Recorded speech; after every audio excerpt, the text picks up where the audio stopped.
오늘 저는 여러분과 함께 열왕기상 3장 4절부터 15절까지 말씀으로 온전한 소원이라는 제목으로 하나님의 말씀을 나누고자 합니다. 하나님께서 오늘 역사하실 때, 말씀하실 때 우리 인생이 새로워질 줄 믿습니다. 아멘.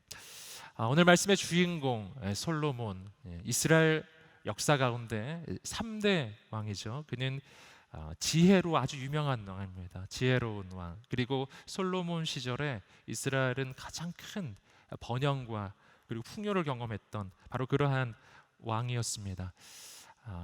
물론 그의 인생이 모두 다 좋지는 않았어요. 그의 인생의 말년에 그는 우상 숭배에 빠졌고 하나님께 불순종했고, 그리고 민족은 이 사람의 그 불순종과 우상 숭배로 말미암아서 아주 큰 어려움을 당하게 됩니다. 하지만 적어도 이 솔로몬의 통치 가운데 그 초기 시절, 솔로몬이 왕이 되고 그 초기 시절에는 그는 정말 하나님 앞에 기도하는 하나님의 사람이었고요, 그 기도를 통해서 하나님의 지혜를 얻었던 사람이었고, 그리고 그 지혜로 인해서 이 나라와 민족 가운데 정말 거대한 엄청난 영향력을 주었던 하나님의 사람이었습니다. 오늘 말씀은 바로 그의 통치 초기 시절에 있었던 이야기, 오늘 우리에게 모델이 될 수 있는 그 시절의 이야기입니다.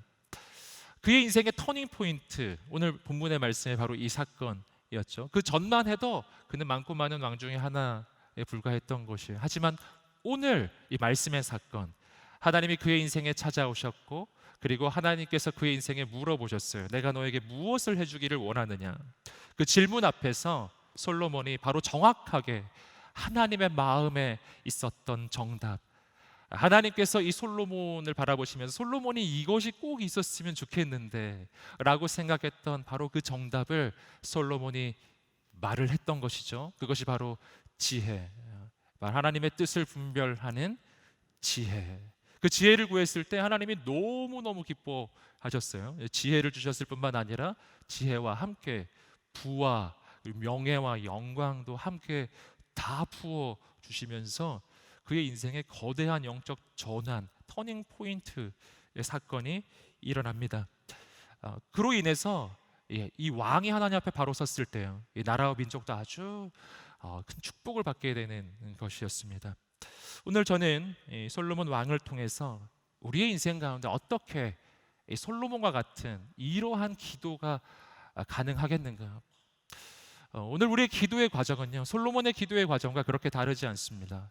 우리 인생에도 하나님은 찾아오셔서 물어보실 거예요. 내가 너에게 무엇을 해주기를 원하느냐? 하나님은 좀 이따 나누겠지만 폭군이 아니라 좋으신 아버지이시잖아요. 제가 몇 번 나누었지만 우리에게 물어보시는 분이세요. 그때 우리의 대답이 중요해요.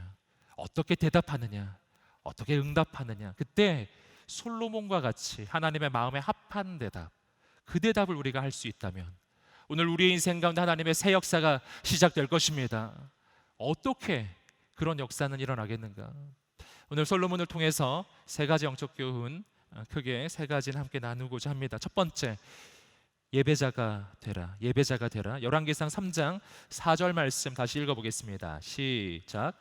왕은 제물을 드리러 기브온으로 갔습니다. 그곳에 큰 산당이 있었기 때문입니다.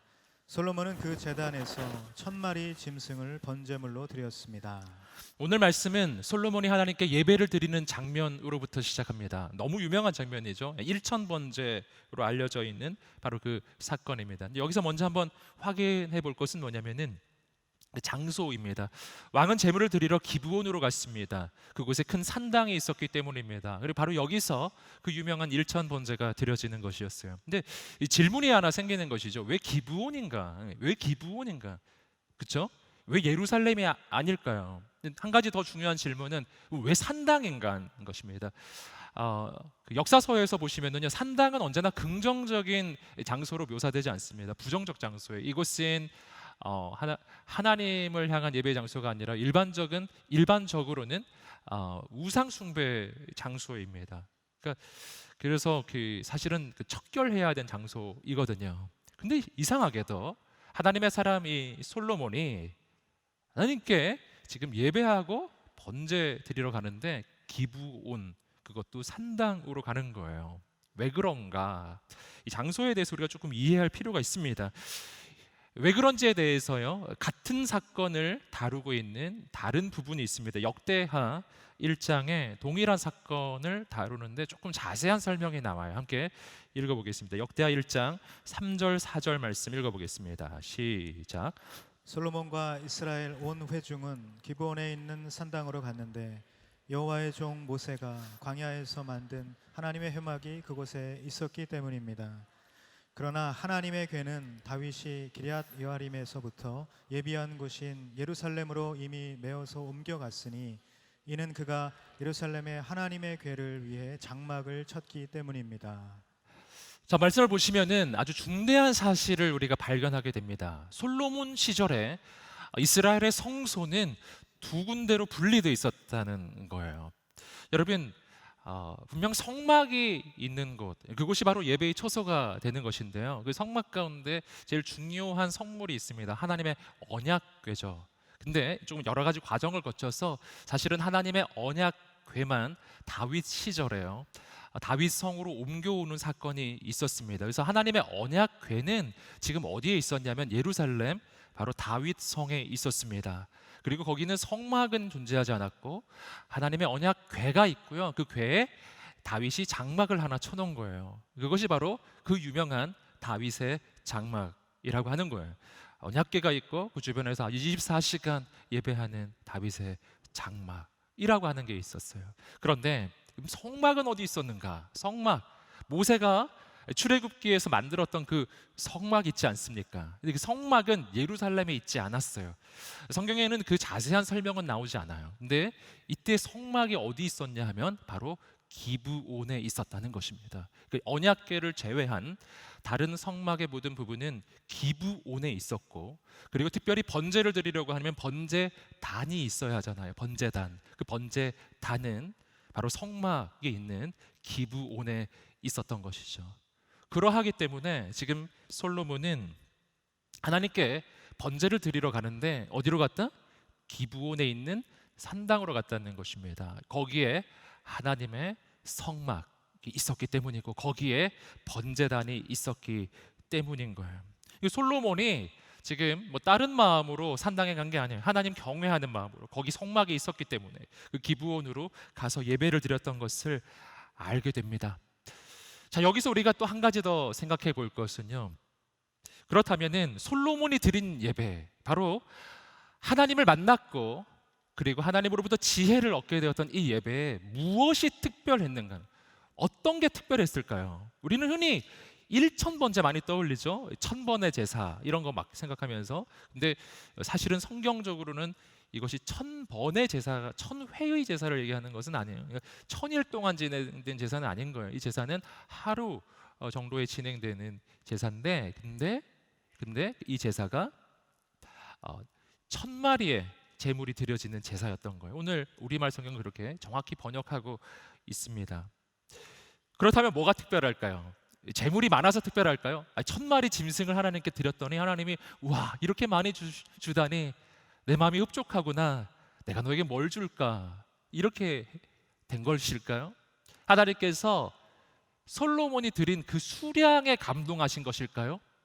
그럴까요? 그게 아니라는 거예요. 그게 아닌 까닭은 뭐냐면 사실은 왕에게 있어서 짐승 1000마리가 그렇게 대단한 건 아닙니다. 일개 개인에게는 그게 대단할 수 있어요. 하지만 왕은 이 나라 전체의 주인이잖아요. 그에게 1000마리의 제물 할 수 있는 거예요. 그것은. 그러면 하나님께 그 1000마리가 대단한가? 하나님께 1000마리가 뭐가 대단해요? 하나님은 온 우주의 주인이신데요. 하나님은 그 수량에 지금 감동한 건 아닌 거예요. 그렇지 않은 거예요. 그럼 뭐가 특별한 것이었는가 하는 거예요. 그 부분을 오늘 이 말씀을 준비하면서 좀 묵상을 했는데, 이 뭐가 특별한가? 이 말씀을 보면서 한 가지 중요한 사실을 깨달았어요. 그것은 뭐냐면 오늘 솔로몬은 분명히 하나님께 처음으로 예배드리는 것은 아니라는 사실이에요. 이게 아주 중요한 사실입니다. 그걸 어떻게 알 수 있냐면요, 지금 솔로몬이 하나님께 예배를 드리고 하나님이 그에게 찾아오셔서 말씀을 하기 시작하셨습니다. 그때 이 솔로몬이 보이는 반응을 보시면은 매우 익숙한 반응을 보이고 있어요. 내가 너에게 무엇을 해주기를 원하느냐 이렇게 했을 때 솔로몬은 즉시 그것이 하나님인 것을 알았고, 그리고 하나님께 자신의 생각, 자신의 마음에 품고 있었던 것을 고백하기 시작합니다. 말하기 시작하는데 아주 논리정연하게 읽어보시면 그 기도가 아주 조리 있게 이야기하고 있어요. 전혀 당황하지 않아요. 많이 만났던 사람을 만나는 것처럼, 너무 익숙한 그런 존재를 지금 만나는 것처럼, 어제도 이야기했고 그저께도 이야기했고 늘 이야기하는 누군가와 이야기하는 것만 같은 거예요. 하나님과 솔로몬은 지금 초면이 아닌 거예요. 구면이에요. 분명히 구면이에요. 이걸 어떻게 알 수 있냐면요, 비슷한 장면이 사무엘에게도 있었지 않습니까? 이 사무엘도 분명 하나님의 사람이었는데 사무엘에게 처음으로 하나님이 찾아오시는 장면이 있어요. 그때 사무엘아, 사무엘아 하나님이 부르셨을 때요, 그때 사무엘은 못 알아들었어요. 처음 들었거든요. 이게 누구지? 여러분, 처음 들으면 못 알아들어요. 솔로몬은 처음 들은 게 아니에요. 솔로몬은 예배에 익숙한 사람이에요. 이 예배는 처음 드리는 예배 아니에요. 솔로몬은 하나님과 교제에 익숙한 사람이에요. 하나님과 사귐이 깊은 사람인 것을 우리는 알 수 있어요. 하나님과 대화가 전혀 문제가 없어요. 하나님 말씀하시는데 이상하지 않아요. 우리는 놀라지 않겠어요? 오, 하나님이 나한테 말씀하시다니, 이러지 않았겠어요? 여러분, 솔로몬은 그러지 않아요. 솔로몬은 지금 처음으로 하나님을 만나는 게 아니에요. 우리가 그걸 어떻게 알 수 있냐면요, 바로 앞구절을 통해서 알 수 있습니다.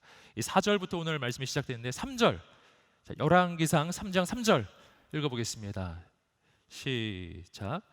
솔로몬은 여호와를 사랑하고 자기 아버지 다윗의 규례를 따라 살긴 했지만 산당에서 제사하며 분향하는 일은 계속했습니다. 자, 두 가지 중요한 사실, 솔로몬에 대한 두 가지 중요한 사실이 나오고 있죠. 첫 번째, 솔로몬은 하나님을 사랑하는 사람이었어요.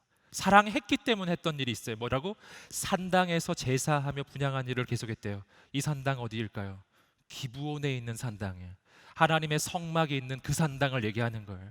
여러분, 지금 솔로몬은 기브온 산당에 처음 오는 거 아니에요. 뭐라고 돼 있죠? 그는 산당에서 제사하며 분향하는 일을 계속했습니다. 계속했습니다. 여러분, 솔로몬은 예배자였어요. 그는 한 번 예배하는 사람 아니에요. 계속해서 예배하는 사람이에요. 그는 예배를 즐거워하는 사람이에요. 그는 예배를 기뻐하는 사람이에요. 그는 하나님의 음성을 듣는 사람이에요. 예배 드릴 때 하나님 말씀하시는 거 안 이상한 사람이에요. 예배 드릴 때 하나님이 응답해 주시는 거 이상하지 않은 사람이에요. 그는 하나님과 친숙한 사람이에요. 하나님과의 교제의 사람이에요. 여러분, 무엇이 특별했던가? 하나님 앞에 솔로몬의 예배가 뭐가 특별했을까요? 오늘 이 한 번이 특별했던 게 아니에요. 솔로몬의 인생은 예배자의 인생이었다는 것입니다. 여러분, 아웃라이어라는 책을 보면 1만 시간의 법칙이라는 그 법칙이 나오죠. 어떤 분야에서든지 1만 시간이 투자되었을 때요, 하루에 3시간씩 투자하면 그 10년 이렇게 투자가 됐을 때, 그때요, 그는 어떤 분야에 있든지 세계적인 영향력이 있는 사람이 된다라고 하는 어떤 일종의 이 법칙 같은 이야기가 거기 나옵니다. 1만 시간. 모든 영향력이 있는 사람은 최소한 1만 시간은 채워져 있었더라는 거예요. 세상에 거룩한, 정말 강력한 영향력을 주는 그런 사람들, 그들의 인생에는 분명히 눈에 보이지 않아도, 손에 잡히지 않아도 계속해서 쌓아가는, 아무도 볼 수 없는 그곳에서 혼자만 쌓아가는 그 시간이 있더라는 거예요. 그 시간이 쌓이고 쌓여서 1만 시간이 되면 마치 물이 끓어서 기체가 되는 것처럼, 마치 어느 순간 양적인 쌓여진 것이요, 질적 변화를 일으키는 순간이 온다라는 거예요. 여러분, 영적인 세계도 마찬가지, 기도의 세계도 마찬가지예요. 그것이 1만 시간이 될지 1천 시간이 될지 그건 잘 모르겠어요. 하지만 오늘 말씀처럼요, 솔로몬과 같이 인생의 거대한 영적 터닝 포인트, 하나님의 지혜를 받고 그 순간 그는 전과 다른 왕이 되거든요. 그 순간 그를 통해서 이 나라의, 이 민족의 운명이 바뀌거든요. 여러분, 그러한 강력한 영적 터닝 포인트를 경험하는 그 순간, 그 순간은 어떤 사람에게 오냐는 것입니다. 여러분, 어떤 사람에게 하나님이 찾아가셔서 이 질문을 던지시겠냐고요. 내가 너에게 무엇을 해주기를 원하느냐? 오늘 난 너에게 지혜를 주기를 원하는데 난 네가 지혜라고 대답할 줄 믿는다. 이런 마음으로 하나님이 찾아오시는 사람, 어떤 사람이에요? 여러분, 오늘 처음 예배 드리는 사람인가요? 여러분, 일상의 삶 가운데 예배의 능력이 없고 예배는 전부 다 습관이고 형식, 습관과 형식으로 드리는 예배만 계속 드렸던 사람의 인생 가운데 이런 일이 일어나겠냐고요. 여러분, 하나님을 만나면 하나님의 음성을 들으면 이게 처음 듣는 소리다, 이러면 그에게 그런 일이 일어나겠냐는 거예요. 여러분, 영적인 영역 마찬가지라는 거죠. 여러분, 우리의 인생 가운데 기도가 쌓여지게 되기를 주님의 이름으로 축복합니다. 하나님과의 교제의 깊이가 쌓이기를 축복합니다. 사귐의 깊이가 쌓이기를 축복합니다. 하나님과의 교제가 더 깊어지고 더 깊어지고 더 넓어지고 더 넓어지고 매일매일 매일매일 매일매일. 여러분, 그것은 솔로몬이 했던 것처럼 하나님께 예배하고 번제를 드리고 분향을 하는 그것을 계속해서요. 여러분, 하나님께서 이렇게 찾아오실 것을 여러분 솔로몬이 알았겠어요? 모르죠. 하지만 계속해서 하나님을 사랑하기 때문에, 어떤 대가를 바라는 것이 아니에요. 그냥 하나님을 사랑하기 때문에 매일매일 제단을 쌓는 거예요. 계속해서 하나님을 찾아가는 거예요. 여러분, 여기 귀한 청년 여러분, 우리는 인생의 터닝 포인트를 원하지 않습니까? 여러분, 세상의 사람들도요, 인생의 터닝 포인트를 위해서 1만 시간을 투자한대요. 여러분, 우리의 인생 가운데 영적 터닝 포인트, 정말 솔로몬처럼 하나님의 지혜를 소유한 하나님의 사람으로 세워지기를 소원한다면, 여러분, 우리의 인생 가운데 기도의 시간이 쌓여지기를 축복합니다. 여러분, 격려합니다. 매일매일 큐티의 시간이 회복되기를 축복합니다. 예, 지금 2월밖에 안 됐는데 벌써 포기하시는 분들, 예, 우리 여호사 공동체 온맘 통독하고 있는데 벌써 지금 창세기 하다가 관두신 분들, 여러분, 다시 시작해야 합니다. 다시 돌아가야 합니다. 그 시간들을 쌓아야 합니다. 아무도 보지 않는 것 같은 그 시간은, 여러분, 새벽 기도가 시작되어야 합니다. 시작되어야 합니다. 여러분이 대답을 잘 안 하셨어요. 가슴에 손을 얹고 선포하겠습니다. 새벽 기도가 회복될지어다. 큐티가 회복될지어다. 성경 통독 다시 시작하자. 아멘. 아멘. 여러분, 그때 어느 순간, 우리 인생의 결정적인 순간에 우리는 하나님의 음성을 듣게 될 거예요. 두 번째 함께 나눌 것은 사명자가 되라. 사명자가 되라. 열왕기상 3장 5절 말씀 계속 읽어보겠습니다. 시작. 여호와께서 밤중에 기브온에서 솔로몬의 꿈속에 나타나셨습니다. 하나님께서 내게 구하여라.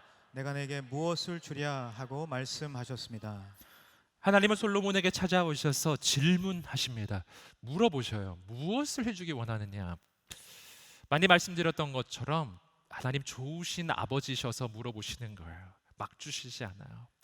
내 뜻을 존중하시거든요. 하지만 하나님이 우리의 인생에 기대는 하세요. 뭐냐면, 내가 너에게 뭐 해주면 좋겠니? 할 때 내가 하나님께 좋은 걸 말해주기를 원하시는 거예요. 정말 내 인생에 도움이 되는 것, 정말 내 인생을 변화시킬 수 있는 것들, 좀 그런 거, 네가 그런 거 구하면 좋겠는데, 이렇게 기대하며 물어보시는 아버지이신 거예요.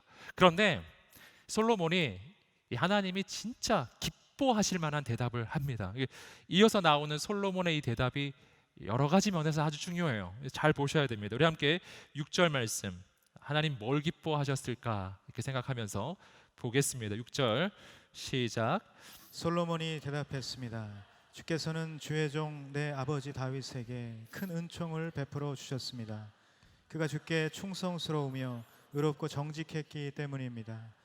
또 계속해서 이 큰 은총을 베풀어 오늘과 같이 그 왕위에 앉을 아들을 그에게 주셨습니다. 자, 말씀을 보시면은 이 솔로몬은 자기 이때부터 이야기하는 것이 아니라 선조 때, 바로 아버지 다윗의 때부터 이야기합니다. 다윗이 왕이 된 것도 하나님의 은총이었습니다. 하나님 세워주신 것입니다. 그리고 나는 어떤 사람인가?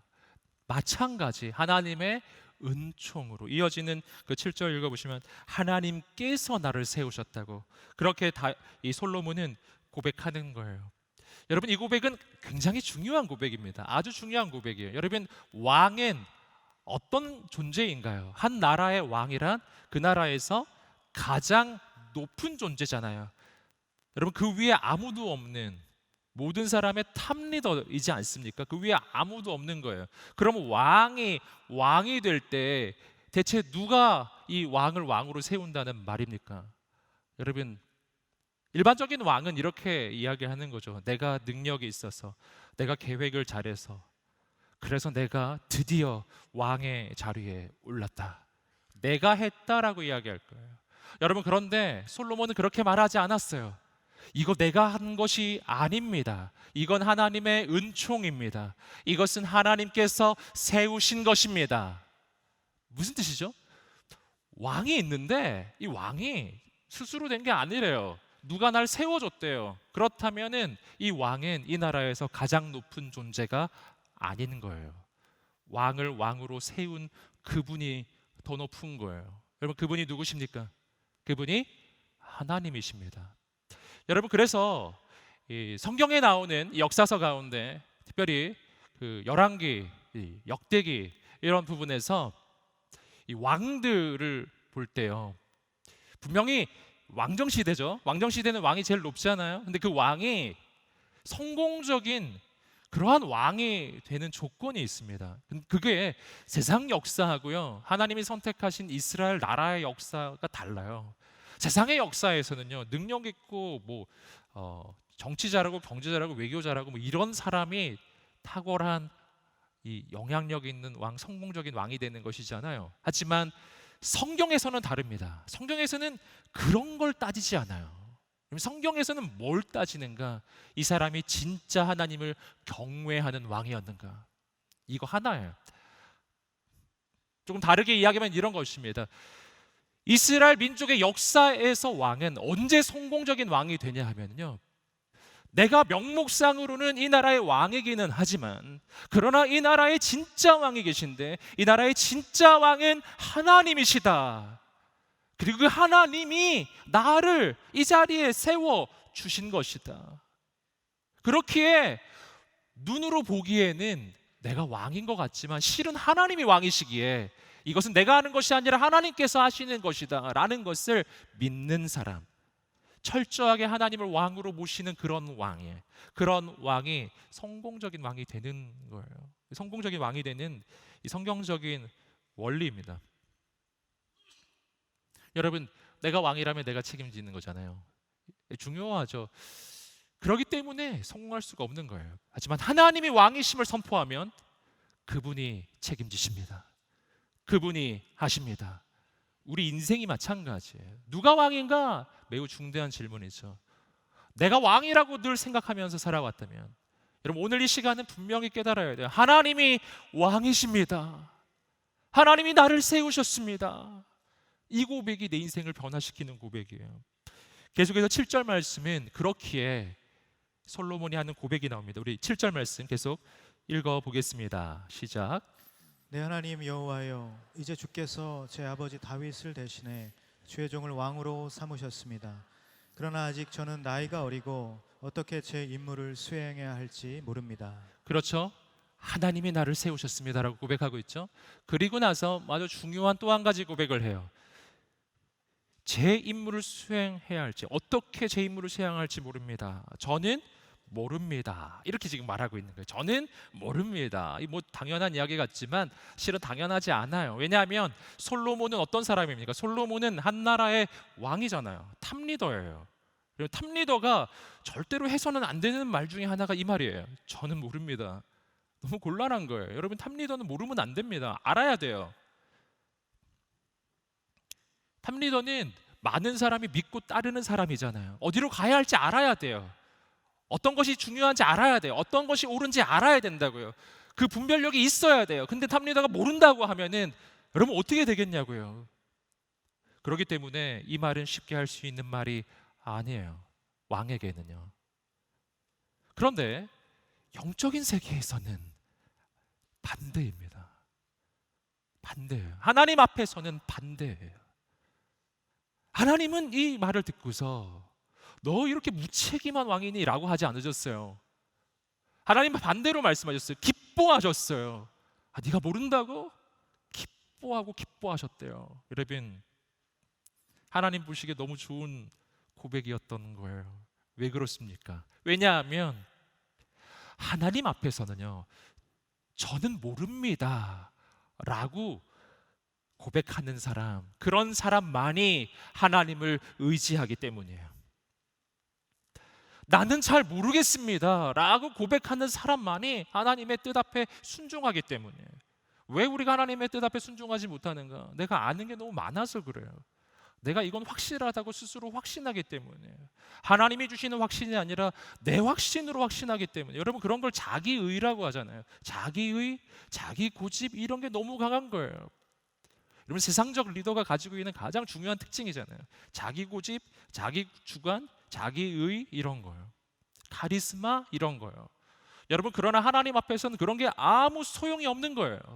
인간은 자기 인생을 책임질 수 없을 뿐더러 한 치 앞도 볼 수 없는 인생이에요. 그가 무슨 고집이 있을 수 있나요?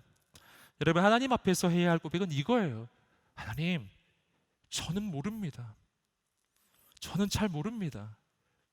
여러분, 이것은요, 내 인생의 본질을 아는 사람의 대답이에요. 그렇게 고백할 때 하나님의 가장 강력한 역사가 나타나기 시작해요. 하나님은 내가 약할 때 강한 분이십니다. 내가 모른다고 고백할 때 여러분, 가장 놀라운 지혜를 내게 부어주시는 분이세요.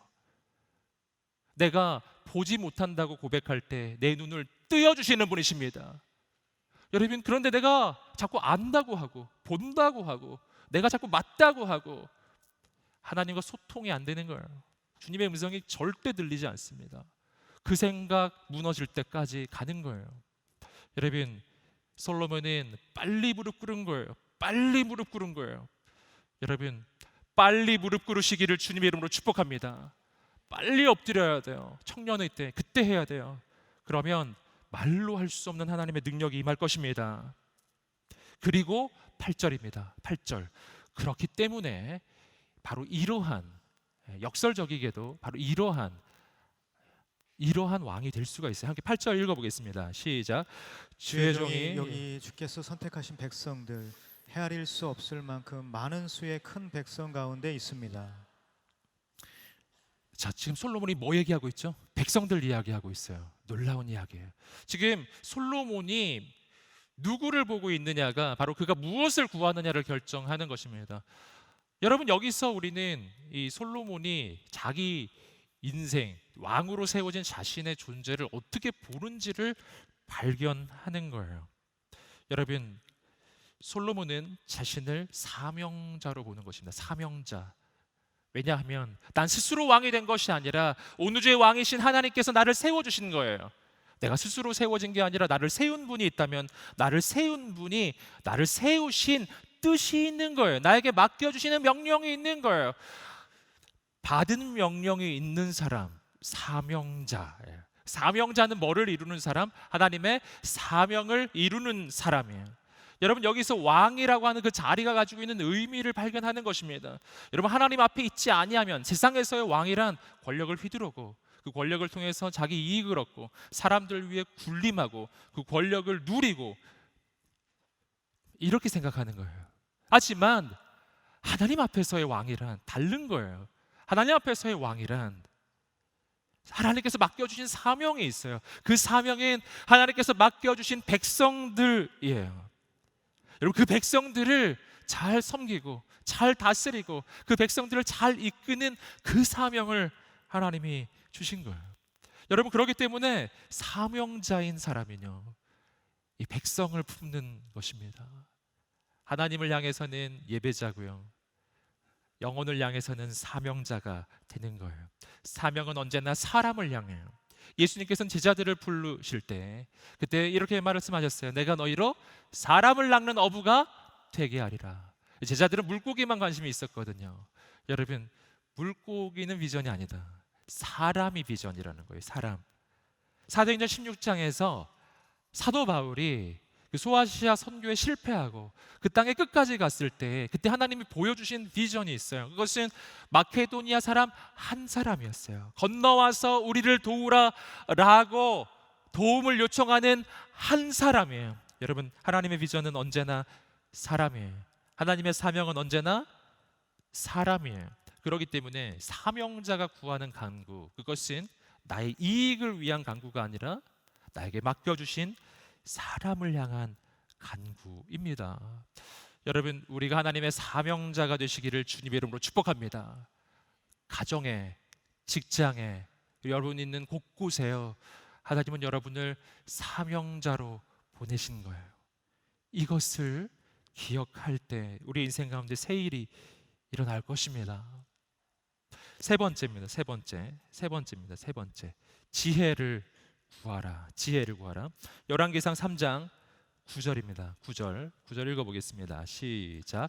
그러니 그러니 주의 주의 종에게 종에게 옳고 그름을 가려내는 마음을 주셔서 주의 백성들을 잘 다스리고 선악을 분별하게 해 주십시오.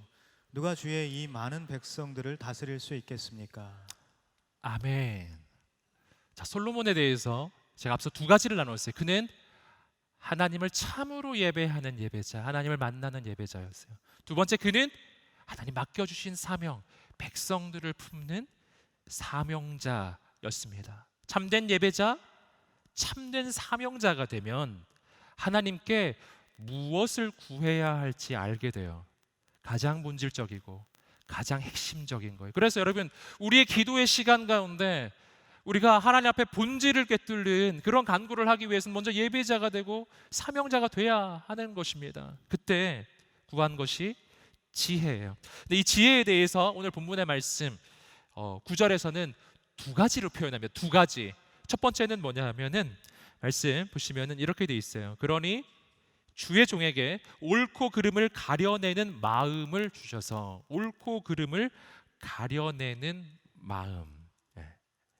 이것이 오늘 본문에서 나오는 지혜의 정의가 되겠습니다. 근데 여기서 좀 생각해 볼 게 몇 가지 있습니다. 첫 번째는 뭐냐면은 여기서 먼저 이 지혜를 표현할 때요, 이것을 지성적으로 표현하지 않고 있다는 것입니다. 옳고 그름을 분별하는 뭐라고요?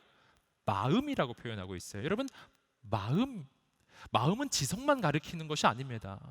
이것은 히브리어로 레브라고 하는 그런 단어인데요, 이것은 지성만 가리키는 단어가 아니에요. 우리 마음속에 지성, 감정, 의지, 이 모든 것을 다 관장하고 그 모든 것을 다 이루는 나의 내면 세계 아주 깊은 곳에 있는 어떤 것, 그런 걸 가리키는 거예요. 다 포함하는 거예요.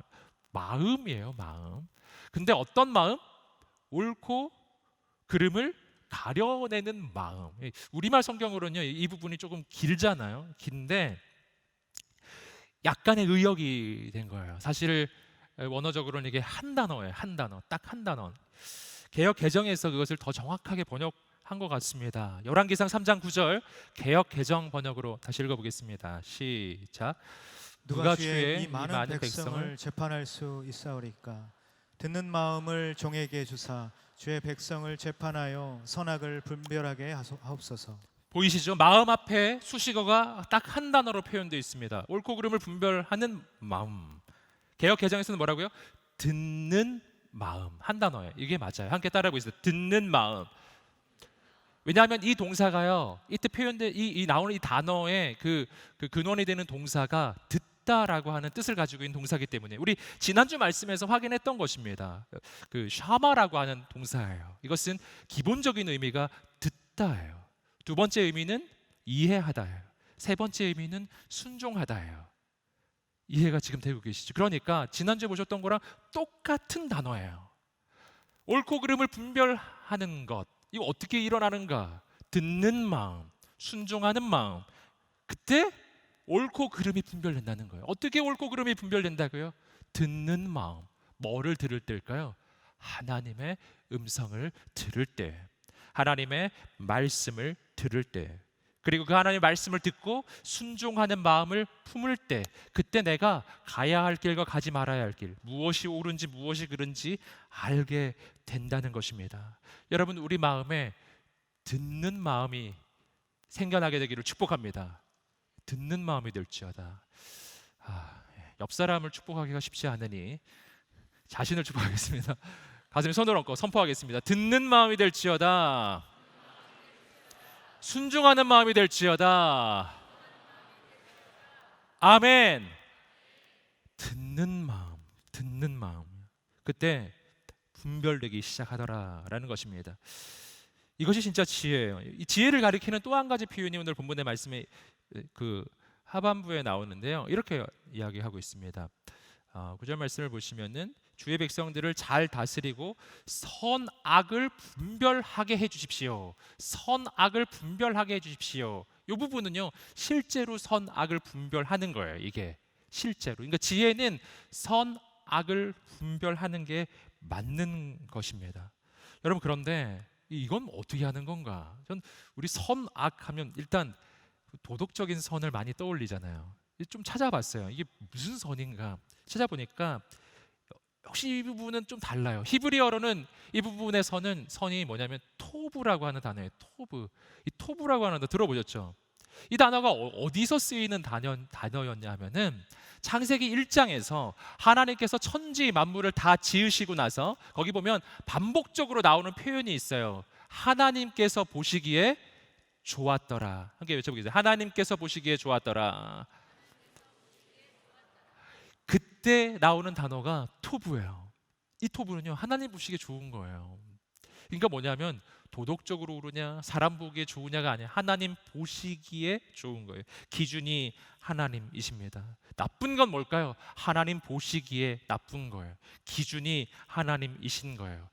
하나님이 주시는 지혜는 뭔가 하나님이 인생의 중심 기준이 되어서 하나님이 보시기에 좋은 것이 좋고 하나님 보시기에 나쁜 것이 나쁜 거예요.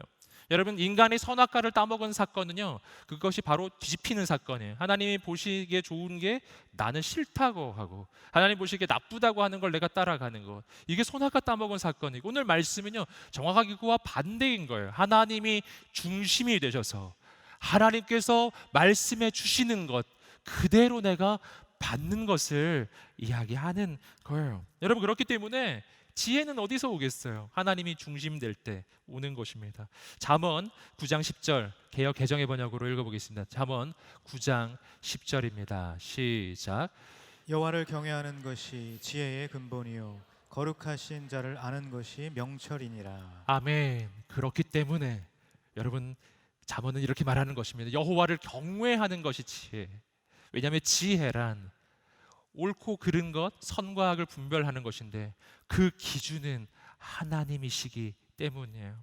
여러분, 지혜는 머리가 좋은 데서 나오는 게 아닙니다. 지혜는 하나님으로부터 나오는 것인 줄 믿습니다. 하나님이 중심이 되실 때 생겨나는 것인 줄 믿습니다. 그래서 때로는요, 세상이 좋다고 하는 것과 하나님이 좋다고 하는 것 사이에 차이가 날 때가 있어요.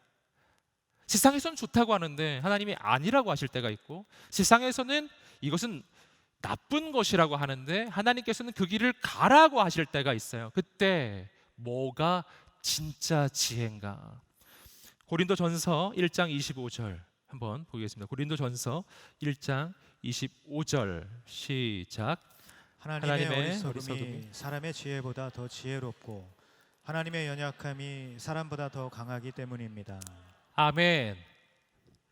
하나님의 어리석음이 사람의 지혜보다 지혜롭다. 아멘. 그러니까 하나님 말씀하실 때 때로는 이것이 너무나 어리석어 보일 때가 있다는 거예요. 하지만 그 뜻을 따라가면 하나님의 지혜와 능력이 나타난다는 것입니다. 뭐가 기준이에요? 하나님이 기준이신 거예요. 정말 대표적인 장면, 우리 많이 함께 다루었지만 출애굽의 장면이에요. 너무나 어리석은 선택을 이스라엘 백성이 했습니다. 그건 뭐냐면은 홍해 앞에 진을 쳤던 거예요. 말씀을 보시면 홍해 앞에 진을 친 것은 이스라엘 민족이 자의로 한 게 아니었어요. 하나님께서 그 홍해 앞에 진을 치라고 하신 것이었어요. 그 말씀을 따라서 홍해 앞에 진을 친 것이었어요. 그것은 사람이 보기에 너무 어리석은 것이었어요. 앞에 홍해가 있고 뒤에 이집트 군대가 쫓아오고 있잖아요. 완전히 몰살하는 장소이지 않습니까? 사람 보기에 가장 어리석은 곳이었지만 그러나 그곳이 하나님의 지혜의 장소였다고 하나님이 직접 말씀해 주세요. 출 이집트기 14장 4절 읽어보겠습니다. 시작. 그러면 내가 바로의 마음을 강팍하게 해 그들을 쫓아가게 할 것이다. 그러나 내가 바로와 그의 모든 군대를 통해 영광을 얻게 될 것이며 이집트 사람들은 내가 여호와인 줄을 알게 될 것이다. 그래서 이스라엘 백성들은 여호와의 말씀대로 했습니다. 아멘.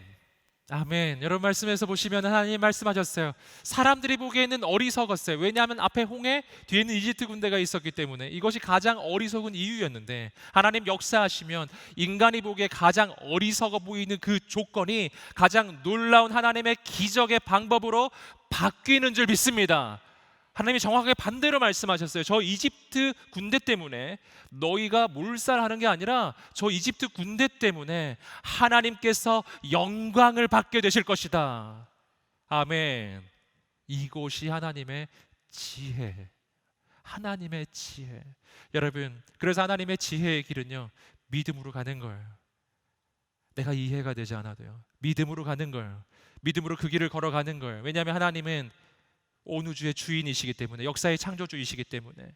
그래서 하나님의 지혜는 길이 보이지 않는 곳에 길이 열리고 문이 없는 곳에 문이 열리고, 하나님의 지혜, 그 지혜가 임하기 시작할 때요, 내가 그 지혜를 따라가기 시작할 때, 하나님의 말씀을 붙잡고 나아가기 시작할 때요, 하나님께서는 모든 것을 반전시켜 주시는 분, 역전시켜 주시는 분, 놀라운 일을 이루시는 분이신 줄 믿습니다.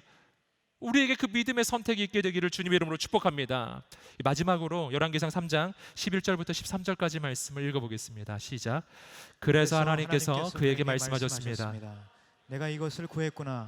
너 자신을 위해 장수나 재산을 구하지 않고 내 원수들의 목숨도 구하지 않고 판결할 때 필요한 분별의 지혜를 구했으니 내가 구한 대로 할 것이다.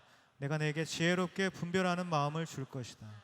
전에도 너와 같은 사람이 없었고 내 이후에도 너와 같은 사람이 일어나지 않을 것이다. 또한 내가 구하지 않은 것 곧 부와 명예도 내가 내게 주겠다.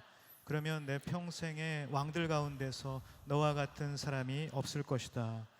아멘. 지혜, 구했던 것을 하나님이 너무너무 기뻐하셨어요. 그리고 그가 구하지 않았던 것도 부어주시겠대요. 부를 주시겠대요. 명예를 주시겠대요. 여기서 명예라고 번역된 이 단어는 원래는 영광이라고 하는 단어예요. 부귀와 하나님이 부어주시는 영광이 있는 인생, 그런 인생으로 그의 인생을 세워주시겠다고 하는 거예요. 여러분, 왜 그런 것입니까? 여러분, 지혜는요, 부와 영광이 세트 메뉴예요. 뒤따라와요. 여러분, 하나를 붙잡으면 다른 것이 뒤따라오는 게 있어요. 여러분, 하나님의 지혜를 붙잡으시기를 주님의 이름으로 축복합니다. 이 지혜 뭐라고요? 머리 좋은 거 아니라고요. 내 인생에 하나님이 기준이 되시고 중심이 되시는 거예요. 내 인생에 무엇이 옳고 무엇이 그른지, 어느 길로 가야 할지 내 인생의 기준을 오직 하나님으로만 삼겠다고 결정하는 것입니다. 그걸 지혜라고 하는 거예요.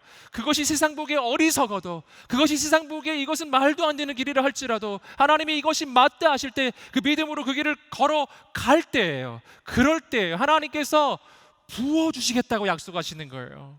왜 그렇습니까? 여러분, 하나님은 온 우주의 주인이세요. 온 우주의 주인께서 부를 채워주시는 거예요. 하나님은 온 우주에서 가장 영광스러운 분이세요. 그분이 내 인생을 영광으로 채워주시는 것입니다.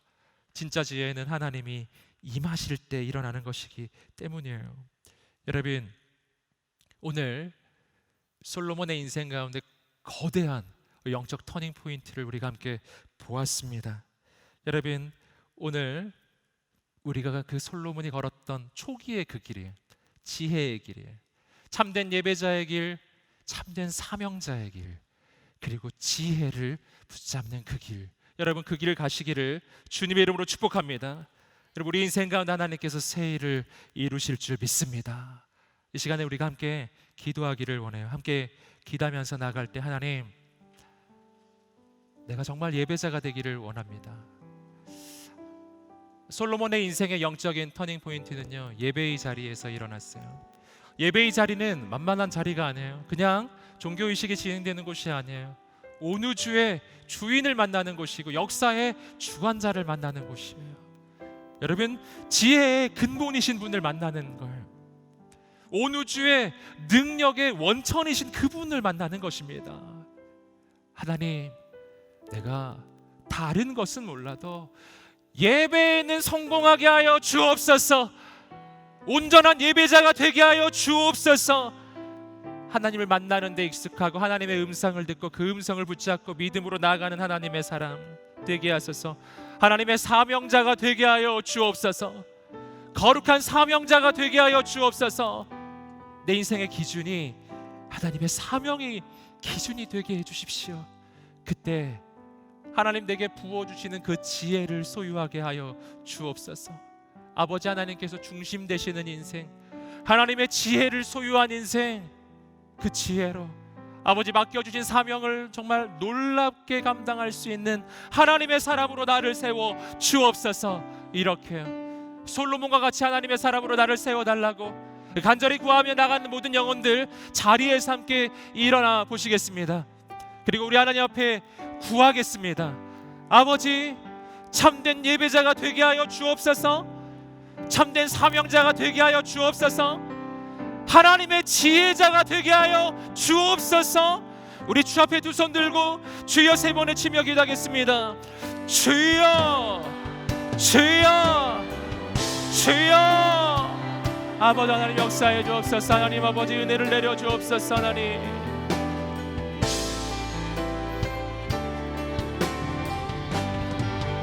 하나님,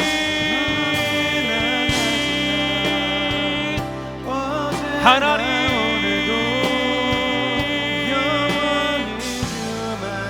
하나님,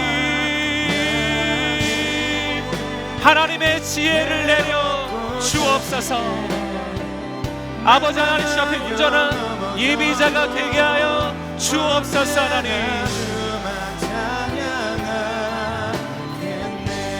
거룩하신 주님, 오늘 우리 영혼이 깨어 일어나 하나님을 바라보게 하여 주옵소서. 주님을 붙잡게 하여 주옵소서. 하나님,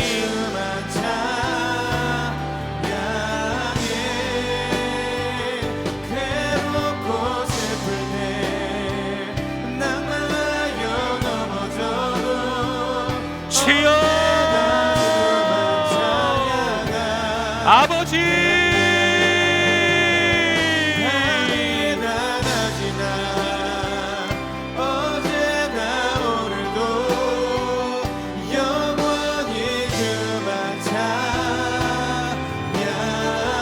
아버지, 주 앞에 온전한 예비자가 되게 하여 주옵소서. 주 앞에 온전한 사명자가 되게 하여 주옵소서. 주여, 지혜를 주옵소서.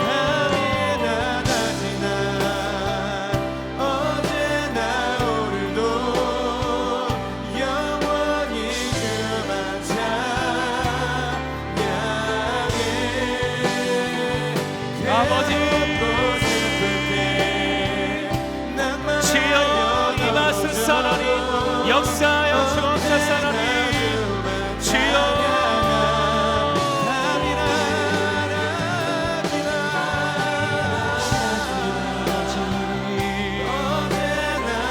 거룩하신 하나님, 신실하신 하나님, 도와주옵소서. 하나님 역사해 주옵소서. 외롭고 슬플 때 낭만하여 넘어져도 언제나 주만 찬양하겠네. 이 시간 우리가 다시 한번 기도하며 나갈 때 하나님의 지혜를 구하며 기도하며 나가겠습니다. 청년의 때 가장 필요한 하나님의 지혜, 어느 길이 옳은 길인지 어느 길이 틀린 길인지 하나님 분별하기를 원합니다. 인생의 길을 놓고 기도하시는 분들, 하나님 앞에 간절히 기도하면서 나아가십시오. 오늘 우리의 인생의 진정으로 필요한 것은 세상의 지혜가 아니라 하나님의 지혜인 줄 믿습니다. 나의 과거와 현재와 미래를 아시는 분, 내가 가야 할 길을 아시는 분, 역사의 주관자가 되시는 그분이 가장 분명하고 가장 정확하게 아시는 분이신 줄 믿습니다. 주여, 오늘 이 시간에 우리 가운데 임하여 주셔서 하나님 솔로몬에게 주셨던 그 하나님의 지혜를 소유한 인생이 될 수 있도록 주여 나를 인도하여 주옵소서. 주님, 나를 인도하여 주옵소서. 청년의 때 하나님의 지혜를 구하며 기도하시는 분들, 오른손을 들고 하나님 앞에 자신을 주 앞에 표현해 보시겠습니다. 하나님, 바로 여기에 있습니다. 아버지의 지혜를 주십시오. 여러분, 오늘 우리는 솔로몬을 통해서 알게 되었어요. 하나님의 지혜를 구하는 사람은 한 가지 중요한 영적 결단을 해야 합니다. 그것은 내가 예배자가 되겠다고, 사명자가 되겠다고 결정해야 합니다. 하나님의 길이 보여도 내가 갈 수 없는 이유가 있어요. 내가 사명자가 아니기 때문이에요. 하나님의 사명을 감당하겠다는 결단이 없기 때문에 오늘 이 시간 결단하게 되기를 소망합니다. 주여, 내가 하나님의 사명자가 되겠습니다. 되겠습니다. 함께 따라해보겠습니다. 하나님, 제가 한 영혼을 품겠습니다. 한 영혼을 품겠습니다. 사명자가 되겠습니다. 예배자가 되겠습니다. 여러분, 이 영적 결단 가운데 하나님께서 기름 부어 주실 것입니다. 길이 보이기 시작할 것입니다. 어떻게 해야 할지 알게 되기 시작할 거예요. 이 시간에 간절히 기도하면서 나갈 때, 하나님, 내가 하나님의 사명자가 되어 이 땅을 살리는 인생이 되기를 소원하오니 하나님의 분별력, 거룩한 하나님의 지혜를 내려 주옵소서. 주님, 나를 사용하여 주옵소서. 나를 통하여 가정이 살아나고 직장이 살아나고 이 시대가 살게 하여 주옵소서. 오늘 내가 하나님 앞에 지혜자가 되게 하시고 솔로몬처럼 무릎 꿇는 기도자가 되게 하여 주옵소서. 기도자가 되게 하여 주옵소서. 이 나라와 이 민족 가운데 진정으로 이 나라를 품고 기도할 사람이 필요합니다. 하나님, 나를 그 기도하는 한 사람으로 세워 주옵소서. 우리 함께 두 손 들고 주여 세 번의 치며 기도하겠습니다. 주여, 주여, 주여. 아버지, 영원히 함께 하시네. 꿈없는 우리에게 아버지,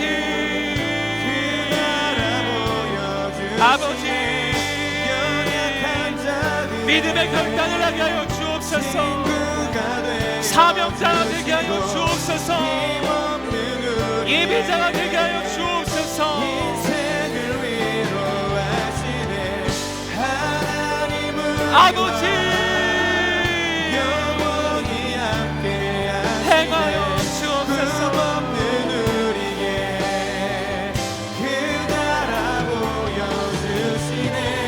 연약한 자들의 친구가 되어주시고 힘없는 우리에게 아버지, 인생을 위로하시네. 아버지, 하나님은 우리와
사랑하는 주님, 오늘 우리 인생 가운데 하나님의 지혜를 내려 주옵소서. 하나님의 뜻을 분별하게 하여 주옵소서. 내가 보기에 좋은 길이 아니라 하나님 보시기에 좋은 길, 내가 보기에 선한 길이 아니라 하나님 보시기에 선한 길, 아버지, 내가 믿음으로 나아가게 하여 주옵소서. 그 길 걸어가게 하여 주옵소서. 솔로몬처럼 쓰임받게 하여 주옵소서. 이 땅에 지혜자가 필요합니다. 이 땅에 사명자가 필요합니다. 진정 하나님을 만나고 그 음성 듣는 예배자가 필요합니다. 아버지, 나를 세워주십시오. 주님, 저를 세워주십시오. 여호수아를 세워주옵소서. 우리를 통해서 하나님의 놀라운 역사를 이루어 주옵소서. 주님, 이루실 일을 기대합니다. 예수님의 이름으로 기도드립니다. 아멘. 우리를 통해서 행하신 하나님께 감사의 박수 올려드리겠습니다. 주님을 찬양합니다. 아멘.